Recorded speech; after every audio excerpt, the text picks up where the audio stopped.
Welcome to FiST Chat, your source for news and discussions in film science and technology, hosted by Steve Kern and Ben Warner. Visit our website at fistchat.com. Hi there everyone, and welcome to FiST Chat, the vodcast where we discuss all things related to film science and technology. My name's Ben Warner and I'm joined once again by my good friend and colleague Steve Kern. How are we today, Steve? I'm good, thanks, Ben. Hello, FiST Chat fans. I'm back from the Canberra, the nation's capital. Nice and icy cold there. You know, it's chilled my lungs and my voice for this week. Yeah, and I can attest to that since I was only there the week before. We got delayed by fog. Funny enough, on the flight in, it was like pea soup when we saw it there. But at any rate, it was a nice day anyway.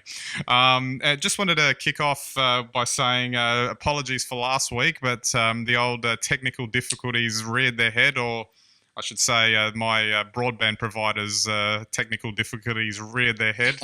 And unfortunately, we couldn't get online for an episode, even though both of us were ready to go. But I did like your blog, Ben. I thought it was very entertaining. Well, it just highlights the fact that, we're dependent on the internet to get certain things done. Obviously, this show can't be done without it. But, it's not the end of the world. It just means that, we just can't do certain things. That's all. I got to go outside for the afternoon anyway. All right, let's move on now. And we'll have a discussion today about Apple's announcements at WWDC.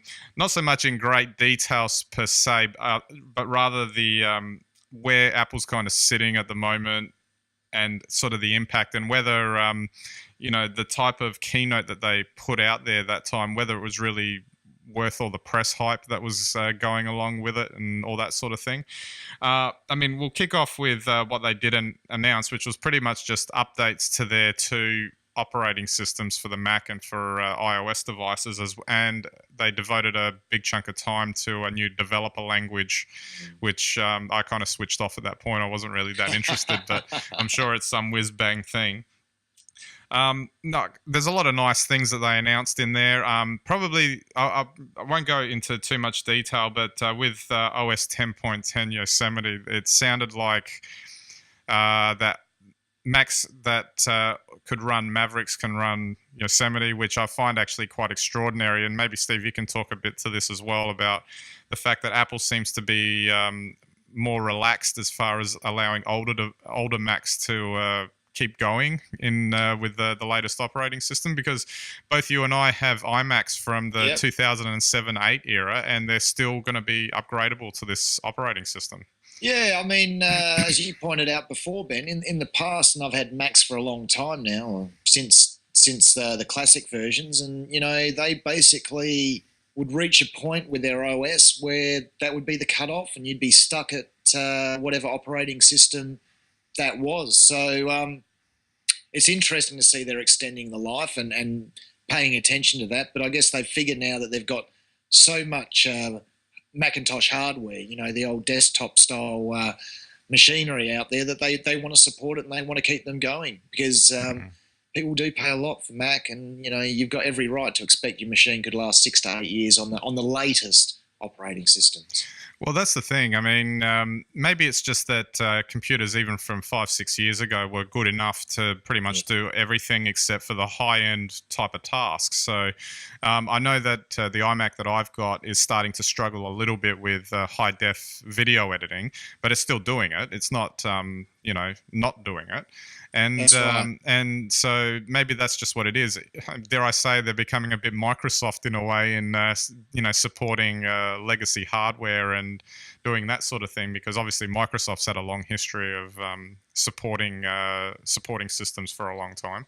Well, that's right, and I think that there's probably something in that, Ben. And if we go back to what you were saying a couple of weeks ago about really all we need are screens, we've got the cloud now, so your device, even if it's 8 years old, still needs to be able to hook into your mobile device or your tablet, or even your work device if you work somewhere else. So I think there's probably a lot of that in there. And the thing is, once upon a time, we only had one device. We had one PC in the house for everybody to share. We're now saying, well, if you've got an 8-year-old device, you're probably buying a new iPhone, or you're probably buying Mm. one of the other products. So everyone are keeping these devices in the system. You keep one Mac in one room, one in the other.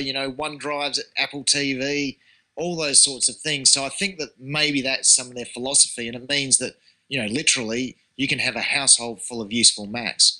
And one feature that probably stems off from that they announced was continuity. The idea that there's greater sort of interaction between an easier interaction between your iOS devices and your Macs That's right. across the board.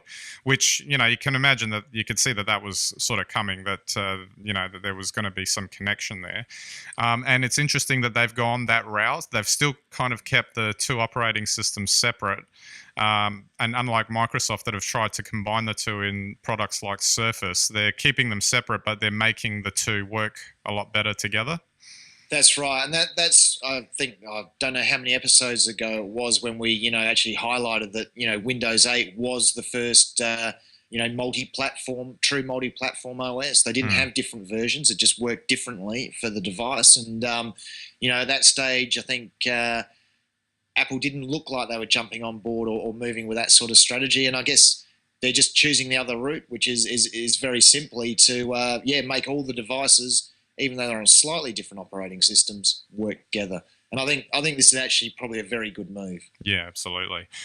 Just wanted to focus now on the keynote itself, in the sense that really it's a testament to the Apple brand that they could generate that much press noise over. For the general public, it's not really significant what they announced. Yes, it's all nice, and in the sense that tech enthusiasts would obviously find it interesting. The industry will find it really interesting and get wrapped up in it. But for the everyday user, these sorts of announcements aren't really that big a deal. But somehow it just gets so much mainstream press coverage. And just as a side note. And I don't know why it didn't get the press coverage it did, but I was just looking up this morning. Apparently, Google had made some announcement that they were going to launch all these satellites. And now I don't know the detail of it, but because I only saw it briefly, but that sounded like a much bigger story than anything that Apple announced in its keynote. But it's interesting. But somehow Apple gets the press coverage. Well, I think it's one of those things. I mean, from a media perspective, if Google's going to have their own network, it's kind of a big deal as far as consumers are concerned. Yeah. That's not saying it isn't a big deal. If Google are going to have their own network, that's huge. Yeah. Not only will there be the Google Google on the internet, there'll be Google on Google's internet. And we haven't seen anyone try that since Microsoft way back in the 90s. But what I find really interesting on that is that we've spoken about this for a long time. Product-wise, consumer-wise, tech gadgets have hit the wall over the last few years. So even the latest Galaxy phone, which was released in March, really, what were its best features? Longer battery life. That means that we've really plateaued. So I think Apple, have taken advantage of, probably realised they don't have to say anything or much, and just point up to maybe some future plans while we wait for the tech to catch up. And I guess just finally too, the jibes they send to competitors, we've come to expect that sort of thing. At least on this occasion, even though what they were saying was you'd have to look at it in a very specific way to see why they're pointing it out as an advantage, but at least they were a bit more jovial and a bit more fun about the whole thing, as opposed to sort of that arrogant sneering that they tended to do in the past. And just as an example of how bogus this is, they were talking about operating system adoption rates between Windows and OS 10, and they referred to it in terms of percentage, and they also did a similar comparison between iOS and Android on the mobile sphere, and the numbers pretty much worked out roughly the same across the board. From a percentage point of view, Apple had it all over the competing operating system, but what they failed to mention is that the competing operating system has such a large install base that even with a small percentage, they outdo Apple at least 5 or 6 times in terms of users. So when you see Tim Cook calmly gliding around on the stage going, what can I say? They're just not as good as us. It's a bit rich. Yeah, well, I mean, that's just the usual tough talk, trash talking, that sort of thing. It is interesting, though, that maybe Apple just make it easier for people to update. I mean, after all, Mavericks has been free, as far as an upgrade goes. And certainly with mobile devices, it's very easy to keep up to date. So, well, the other thing they didn't mention is that with iOS they forced the update on people by the download, and on top of that, carriers don't allow as easily updates on Android or Windows Phone. Yeah. So it's like I said, it's just you're looking at it at a very particular angle in order to see the advantage. Well, when you don't have any other news, I guess you have to make it up yourself. So I guess that's what they've chosen to do. I mean, it is very interesting, but like everything in terms of media cycles, everyone's used to the, sort of end of May, start of June Apple announcements, and we'll get the product release now in probably September, October. Yeah. So, let's hope that they've got something. Maybe it's a smoke screen. Maybe they're going to come up with something absolutely incredible that we didn't see coming, but I doubt it. Yeah, exactly. All right, we might move on from that. We always like to stay in touch with these types of things, and obviously we'll any Microsoft and Google announcements we'll have a look at as well as they come along. But I think it was just noteworthy to mention this one, not from a perspective of content in the keynote, but the amount of interest it generated by the mainstream public.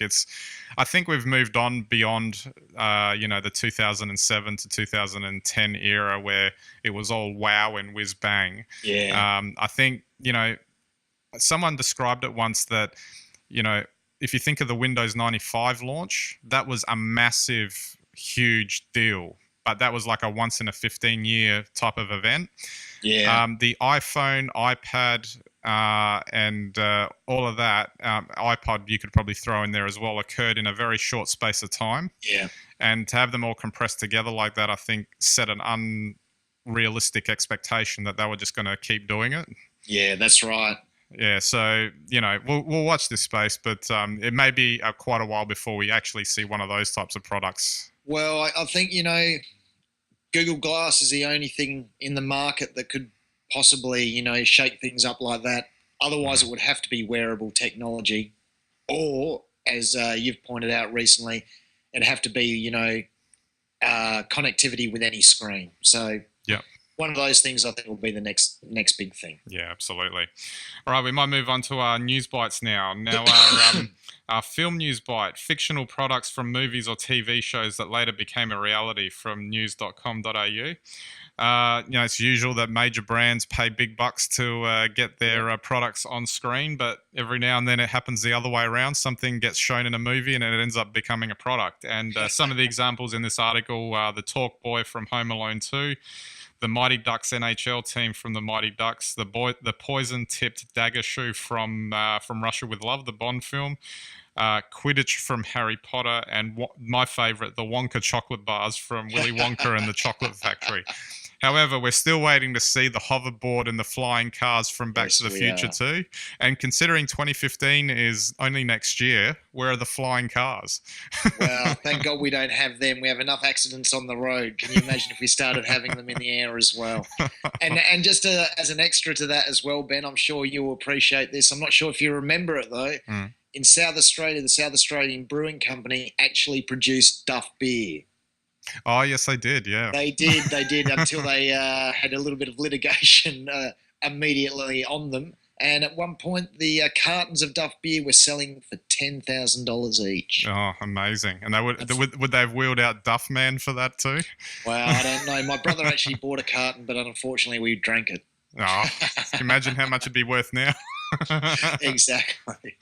All right, and now we'll move on to our science news bite from the Sydney Morning Herald. Accelerated science learning starts early, and this is just talking about getting science to primary school students, and there's some programs happening in Sydney about that, and just opening their eyes as to what students expect science to be. A lot of them think that it's explosions and mixing potions and all that sort of thing. But there's a whole lot of other things, just ranging from teaching them about the chemicals in the food that they eat and a whole range of other things. So it's important that, from a science perspective, and I'm sure you can speak to this, that where there's an interest for children, that they get shown that early. Yeah, well, look, I think, the stereotypes of scientists in lab coats and, test tubes and that, hark back to an era, probably 100 years ago or so now. It's very different today. Scientists, are obviously ordinary people. They just happen to be scientists. But the work that they do is amazingly diverse. And it is things like, your food is made up of chemicals. Some of those chemicals are actually good.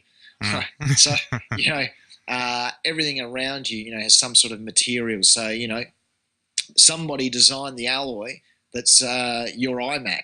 Somebody, or your MacBook. The greatest advances in building technology, houses and apartments and that sort of thing, has been adhesives, believe it or not. So, science is everywhere around us. It's making things quicker, it's making things easier, and all sorts of people in all sorts of different ways work with science to create our modern world. So it's good that kids know that. Absolutely. And just finally, our tech news bite from the ABC. Photos often don't reflect the real you. And despite all the technology we have to take photos on any sort of device imaginable, what this study found was that in the freeze frame moment that you capture someone in a photo, that can't accurately reflect what that person is like, because we're moving creatures, so we can't be captured in a frame like that. Well, was there ever any doubt? Well, if they had to do a study for it. Well, there you go. I'm glad somebody did that, because I guess, for the record, we'll need that historically in 50 years' time. They'll be able to say, yeah, the research was done. Yeah, well, maybe from a consumer point of view, maybe we have to have like those moving photo frames or something to make it work. When we all become holograms in the future, I guess that'll be fine. Yeah, absolutely. All right, we might wrap it up there. So thanks again, Steve, for the chat. Anytime. Thanks, FiST Chat fans. Tweet us with your own selfies if you think that accurately reflects you. Yeah, absolutely, and we'll publish them. So don't forget our website, fistchat.com. You can go to all of our links there, and you can subscribe to all of our channels. We've got our ebook, The FiST Report, at fistreport.com, hosted on Amazon. Got the 2012 and 13 editions there, and they help to support the show. We've got our weekly blogs, photography on Instagram and Flickr, and if you think anyone's interested in our weekly discussions on film science and technology, then feel free to send them to our website. We'd greatly appreciate that. So that's it for this episode, so we'll catch you next time.